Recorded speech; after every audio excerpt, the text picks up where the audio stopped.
Hello and welcome to the Brian Hornback Experience. This is episode 108, and I have another candidate that's on the ballot. November the 8th. Early voting starts October 19th through November 3rd.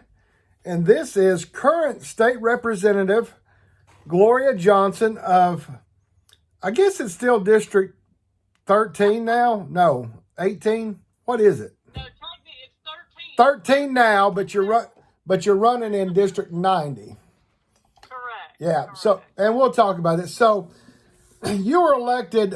You were elected in 2012 for a 2-year term, and then you were reelected in 2018, and you served 2018 to 2020, and then 2020 to 2022. So you're running again.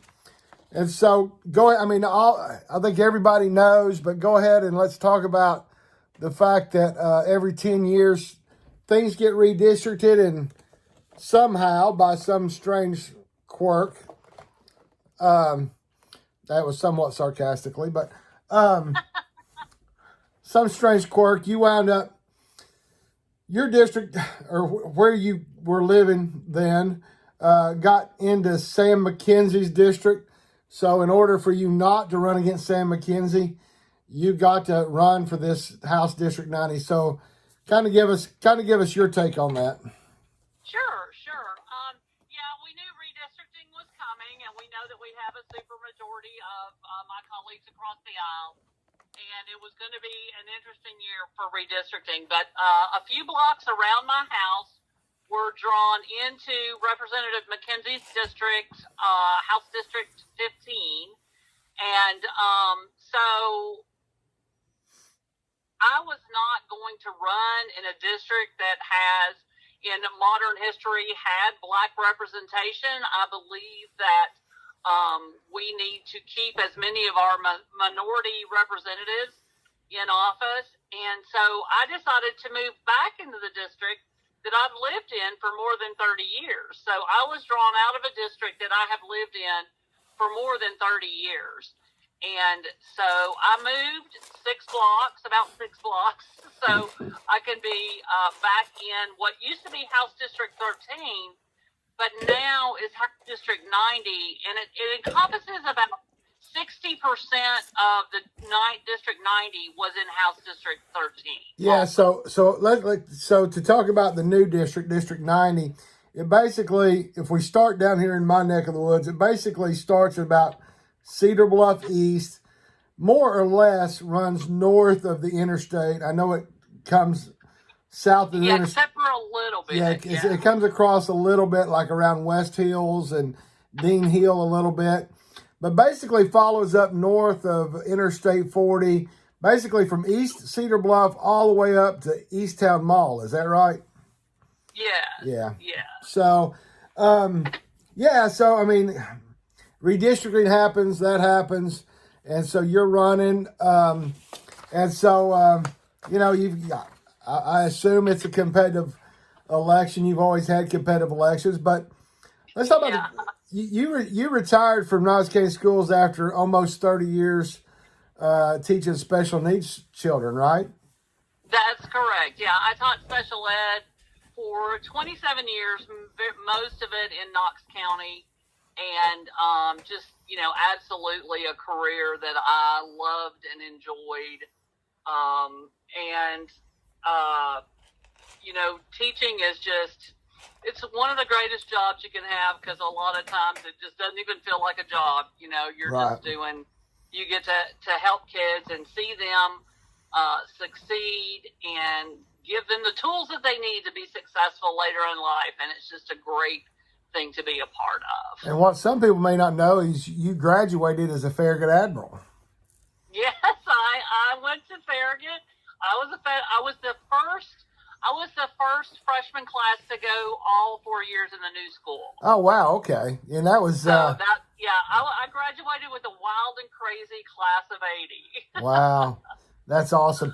And so you then went on to UT, got your education degree. So has all of your adult time, I know you were born out west, your family traveled around because your father got moved around, and then you got settled back here around middle school and high school. But have you spent all your adult time basically in Knoxville and Tennessee? Almost all. When I was married, my husband was briefly transferred to North Carolina, and but that was with his job. We didn't end up staying there that long. I was probably teaching in North Carolina about 6 months. Right. And then later on, when I was divorced and I was still teaching here and still in Knoxville, I just felt the need to try something different. And I found out about a position in Denver, Colorado, where it was the year after Columbine had happened. And it's a school that was just a few miles from Columbine. A lot of their kids from Columbine went to Dakota Ridge. And I took a position there, and I stayed there for 3 years. I ended up coming back because my father had MS, and Mom needed help in caring for him and everything. Wow. Well, so how have you, the last 4 years in the legislature has been interesting to say the least. It has been, yes. So, I know you've, I know you're, as your website, and by the way, I'll repeat this for people, but your website is Vote Gloria Johnson, GloriaJohnsson.com. That's the same. Correct. That's the same that you can find on Facebook, and the same as you can find on Instagram, and the Twitter is at Vote Gloria J. But I see that the next 2 years, you want to ensure that every child has access to a high-quality, well-resourced public school. Every family can go to the doctor when they're sick without going broke. And every person who works for a living be prioritized as she stands up to, as you stand up to corrupt corporate special interests. I'll be able to talk here, be able to read and talk here in a minute. But yeah, so I know that in that brief break you had from the legislature, you actually worked toward passing Governor Haslam's health care plan, which you're still trying to work to help get that Medicare expansion done. So talk about that a little bit. Yeah, absolutely. I talked to more people on both sides of the aisle about Medicaid expansion. And, to me, whether it's through Insure Tennessee or done the way, that most of the states are doing it, just bringing those dollars, it's Tennessee tax dollars coming back to Tennesseans to provide affordable care for 300 to 400,000 Tennesseans who desperately need it. And these are working Tennesseans that are low-wage workers or workers that don't have insurance through their jobs, just making sure that people have access. It's a plan that's not going to cost Tennessee a penny. We could vote on it tomorrow and put it in our budget, and it won't add a penny to the budget. And especially now, with Biden's last plan, it would actually fund it.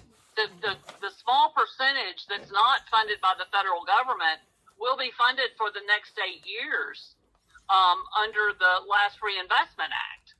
So, go ahead. Excuse me? Oh, go ahead. So it's just an opportunity to do that at no cost to Tennessee. We are number one in the country in hospital closures because we haven't expanded Medicaid.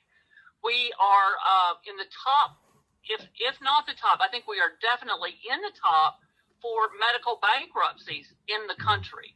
We are in the top for maternal mortality and infant mortality rates. And these are the folks that are having these problems. It's because we have not expanded Medicaid. Because every single state that has expanded has seen vast improvement in their medical outcomes, and it has made their economy stronger.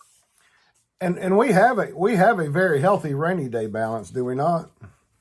Yes, we've got. I think we've got 1.5 billion right now. I think it will soon be 1.8 billion, and then we've got up to 3 billion in State Department surplus right now.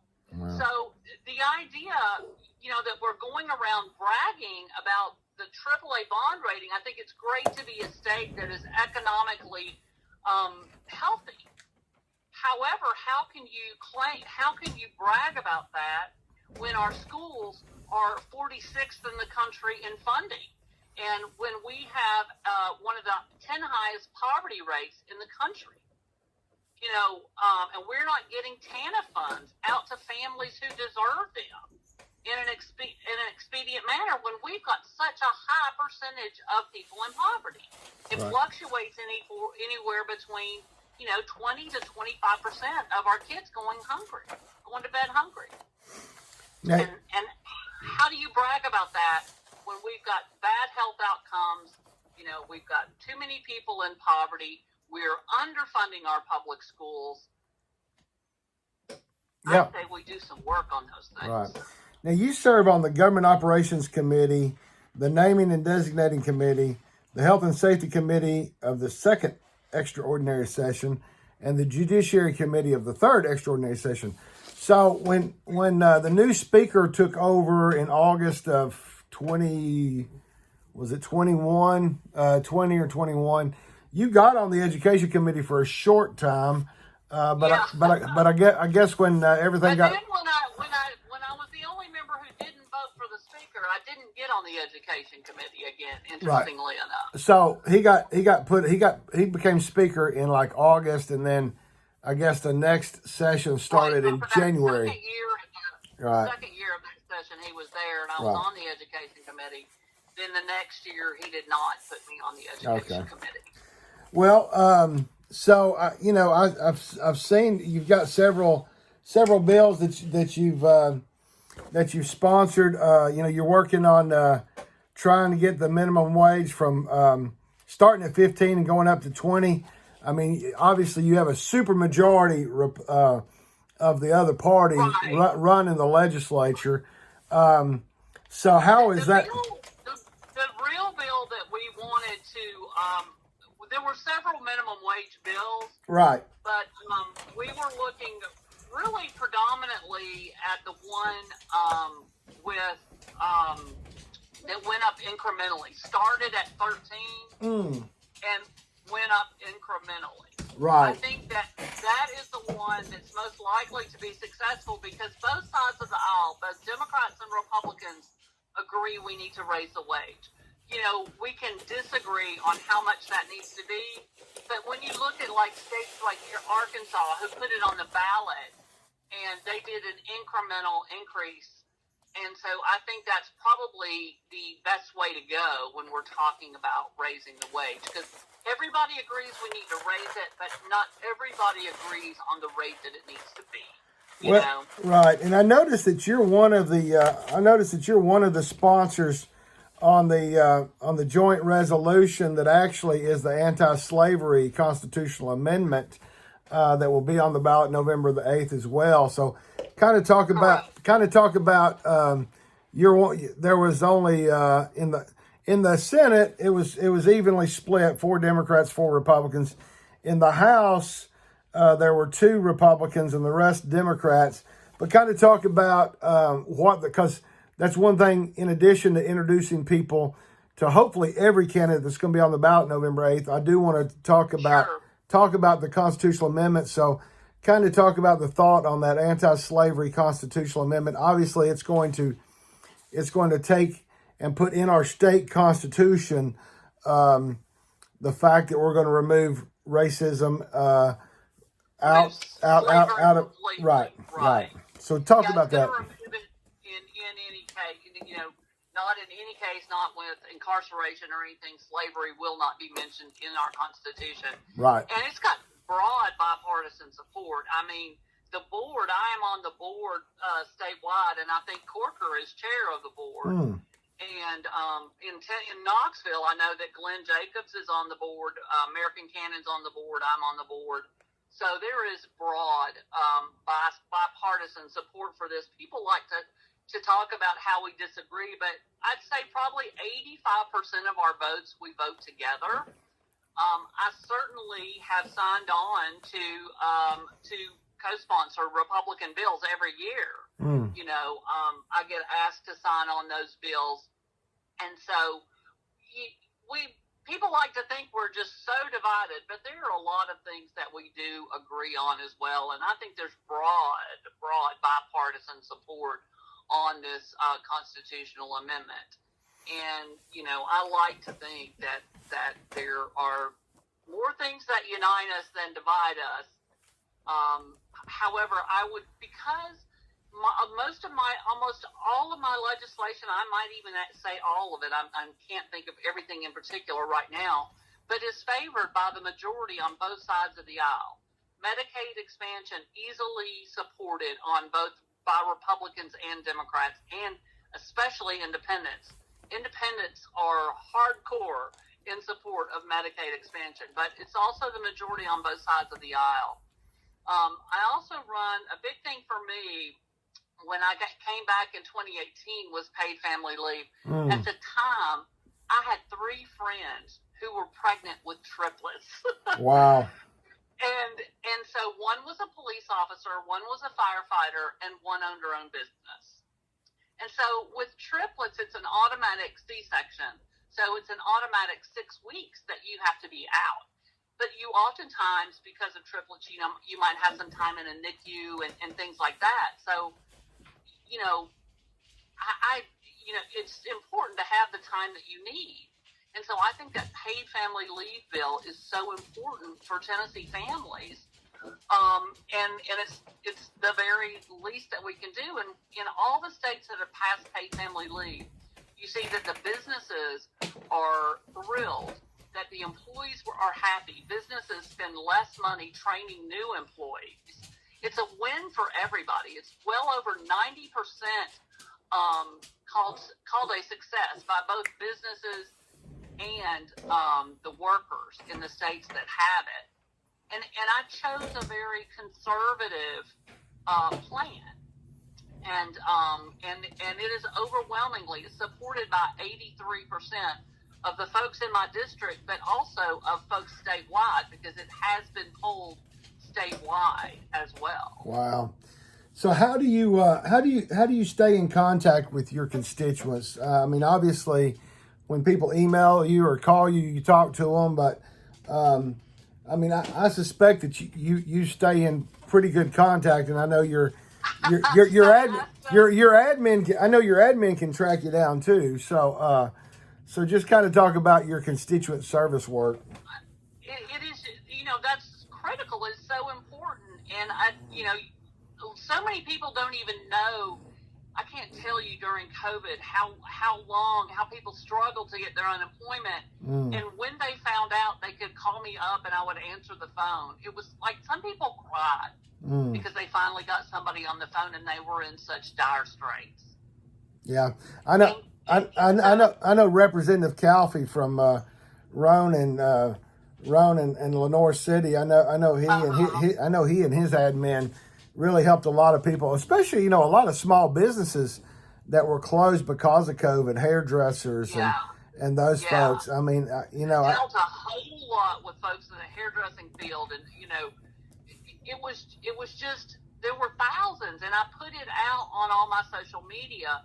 They always say, "Oh, well, Gloria, all she does is tweet," but I would love for one of them to come and look at my Twitter messages and see how many people I was able to help because they found me on Twitter. Right. That would have never seen me talk, because I was talking on Twitter about how many people I was helping and how I could help. And so now it's just like, in addition to calling my office and talking to my assistant and then getting me, I have to check I have 2 Facebook pages. I have to check messages on both of those pages. And then my Twitter message and my Instagram messages, because people, however they find me, that's how they reach out. Right. It's a great way to have conversation. Well, it is, and for those people that really need it, it's really critical. And it's just unfortunate that a lot of people just don't understand. First of all, we have such a complacency with people who vote that people don't really realize that people can help them. I know years ago, my mother's youngest brother was having issues with his with I think some veteran affairs issues, and he actually lived lived in Sevier County just across the line. But fortunately, Bob Griffiths with Congressman Duncan's office helped him, and I didn't even remember getting Bob Griffiths in touch with my uncle. But my uncle reminded me years later that But I mean, it's just funny that people don't realize what the aspect of somebody serving in a position can do. Well, what else do people need to know about Gloria Johnson before they go to cast their before those people in House District 90 go vote starting October 19th? Just know that they're welcome to reach out. I give my cell phone to everyone. It is 865-660-9800.